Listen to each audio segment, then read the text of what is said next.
नमस्कार मो मिता मो लक्ष्मी एंड सारा चैनल को आपने बहुत बहुत स्वागत। श्रावण मास ए चली आज चलते डालमा बनइबा बिना पियाज रसुण वाला आपको आज आम गोटा मुगरे बनई रेडी करवा।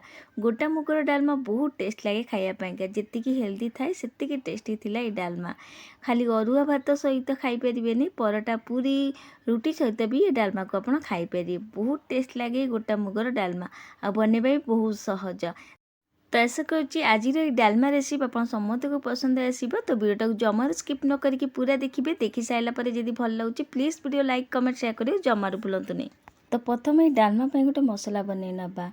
तो गोटे हेमदस्ता ये नहीं जाइए। प्रथम ये सुखिला लंका दे दूँगी 4-5टा खंडे सुखिला लंका को भाजिकी नहीं तापर गोटा जीरा पान मजूरी खंडे डालचीनी तो यहीक मसला को भाजिकी आगु रखीदी। एवं सबूक हेमदस्तार देकी गुंड करनवा। आपड़ जदि चाहिए आपको ग्राइंडर भी करें तो अल्प अच्छी से मुझे कुटी नौ बढ़िया भाव में।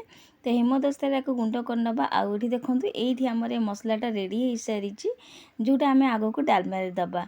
तो यही आपको गुंड करेंगे। तो ये आम गोटे सैड्रे रखी नवा। तो परिवा को आम देखी नवा। तो परिवार ये सब प्रकार परिवाटी काटिकी किसी परिवाटी रखीदे धोईकी। तो कांकड़ पोटल कखारू तापर भंडा तापर सारू नहीं आ गोटे कंदमूल को भी ये काटिकी नहीं। तो सबू जिनस को ये काटी नहीं आलू को भी काटी भल भाव काटिकी धोईकी गोटे थाली रखी।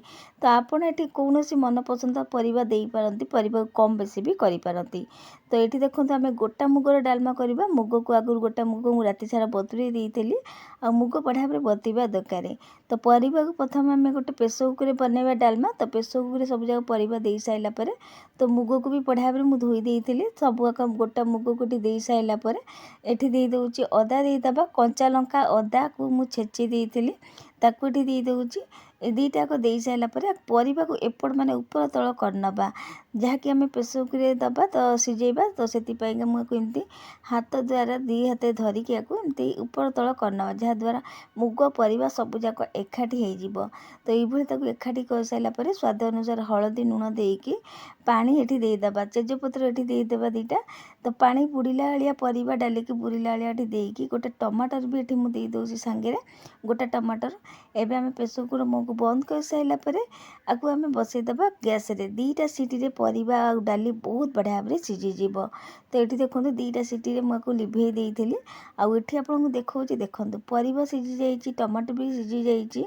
टमाटो को टिके नाकु काढ़ी नौची। तो ये आपको देखापी देखो मुझे टमाटो को काढ़ी गोटे जगह को काढ़ी नौची। आउ ये आप देखिपे टमाटो सहित परिवा डाली सबू जिनिस सीझी जाइए। तो ये आप गोटे डाली भी देखा देखो बुट डाली केते बढ़िया भाव में सीझी जाइए। एवं आपको आम गोटे करी को काढ़ी नौची। तो ये देखिपे आपको देखा देखो डाली केते बढ़िया भाव में सीझी जाइए। परिवा भी सब गोटा गोटा अच्छी अधिका किसी सीझीनी सबू जाक परफेक्ट भाव में सीझी। तो ये टिकेनाकू गैस रे एमती बसई नहीं था एवं आदि आम छुंक दबा चलतु। तो ये गोटे तड़का पैन नहीं जाइए से घी कि तेल भी आप पारती। तो ये मुझे रिफाइन तेल आ घी गोटे चमची देकी बढ़िया भाव में गरम करनवा। सुखिला लंका तापर ता सहित अल्प किसी सुखिला भुसुंग पत्र ये देदबा। तापर कंचा लंका अदा को छेचिक ताकू दे दूटी गोटे चिमुटा हिंगू ये सब टिके भाजीला लास्ट को देदबा गोटा जीरा किसी समय आपको लो फ्लेम रे भाजी नवा। यही आमर यहाँ रेडी हो सारी सांगे आम गैस को टिके कम करके नड़िया ये देबा। तो नड़िया ये निहाती भाजिकी देवे बहुत बढ़िया लगे डालमा टेस्ट द्विगुणा बढ़ी देकी देखिए थे। तो ये देखो ये आम तड़का रेडी हो सारी संगे संगे आम डालमारे देदबा देकी एमती घूरेकी छाड़देवे जहाँद्वारा छुंकटा बढ़िया भाव में रही।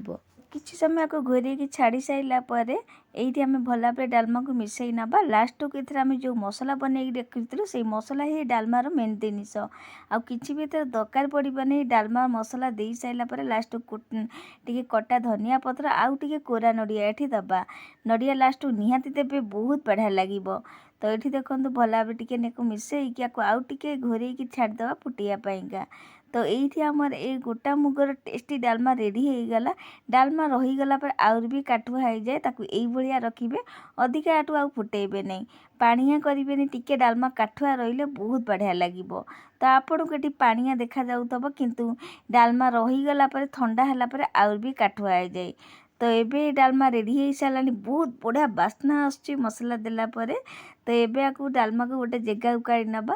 आउ ये आम रेडी होगा गोटा मुगर डालमा जोटा आम बिना पियाज रसुन बनईचु। इस टेस्टी आउ हेल्दी गोटा मुग डालमा को अरुआ भात हो बा आपण परोटा पूरी रुटी सहित भी खाई परिबे। जेतिकी टेस्टी थाए सेतिकी हेल्दी थाए। एबे श्रावण मास चली निहाती गोटे थर बनईकी देखंतु। एई प्रोसेस रे गोटा मुग डालमा को केमिति लागिला आपण मानकर अनुभव निश्चिंत शेयर करिवे। मु पुणी आ गोटे नुआ रेसिपी नहीं आसबे। आज पई रहउची जय जगन्नाथ।